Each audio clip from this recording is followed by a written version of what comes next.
warm up a little bit. And then I'm going to set the new temperature settings on the dyno. We're going to do another pull and see what it does. I put a couple degrees of timing in it, touched up the fuel thing, that little dip that we had, and let's see what happens.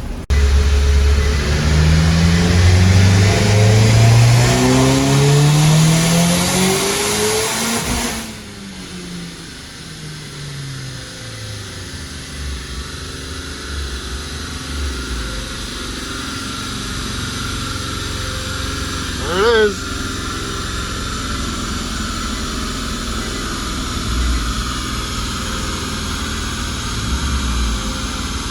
Well, there you go. 400 horsepower cube, which made, what was our peak torque? 329 foot-pounds. It's so ridiculous. It's ridiculous. Just so that we can make sure everything is right. We have our 77 and 60% humidity. So this would actually read higher if I added those 1%, but we're not gonna, because that's ridiculous. 400 horsepower. And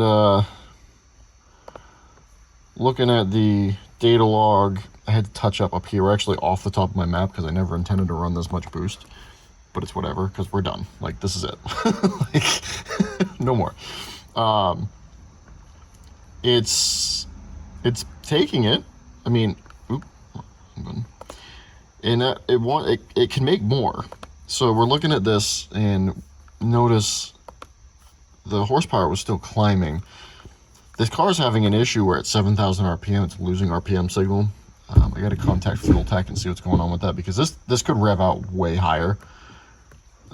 It's, even though it's a 1.8 liter on stroke compared to the MR16, it's still a small stroke, so it could rev much higher. So we're stopping at 7,000 because we don't have much of a choice. So I gotta look into that. I'll talk to Fuel Tech about that next week because it is Saturday. But you can see torque is falling off, even though boost is staying level. It's falling off pretty rapidly compared to peak. You know, we're dropping probably 10-15 foot-pounds in a 500 RPM range. So we're pretty much out of turbo, which if we go in here and we look at our back pressure, you can see our back pressures get pretty high. And it's climbing slightly as the wastegate opens. So we're making peak boost about right here. And you can see it's still climbing even though the boost isn't. So we are definitely out of exhaust housing. It's making 39 PSI back pressure at 29-30 PSI of boost. So again, the ratio is not crazy, but it is climbing. So we're definitely out of turbo there. And again, our ignition timing, we're only at, that was the top of that was 16.8 degrees, something like that. We could put more timing in it, but I don't want to put any more power through it because this is a stock engine. Again, I'm going to say this again, even though I said it already. Don't do this to your MR88. This could blow up any minute.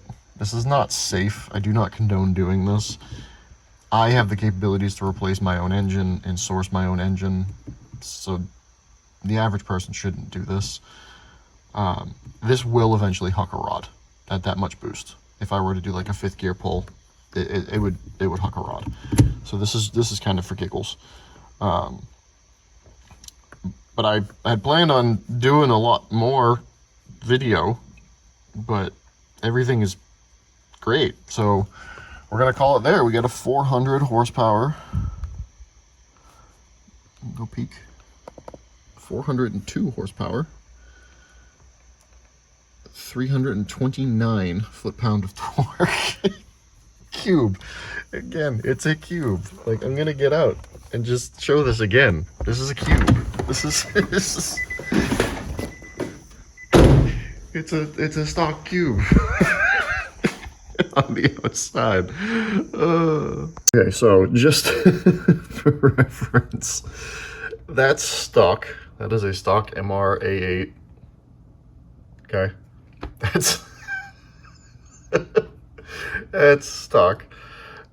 These two lines right here are the gasoline tune, and then this is the ethanol tune.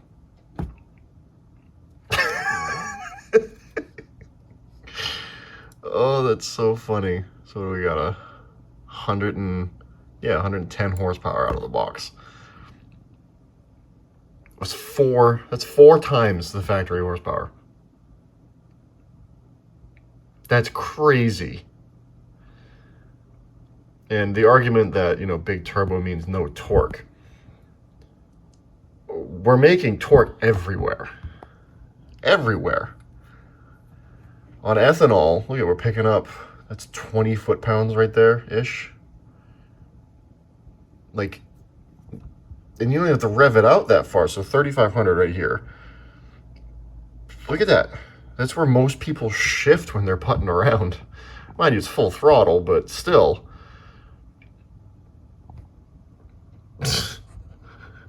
Jesus.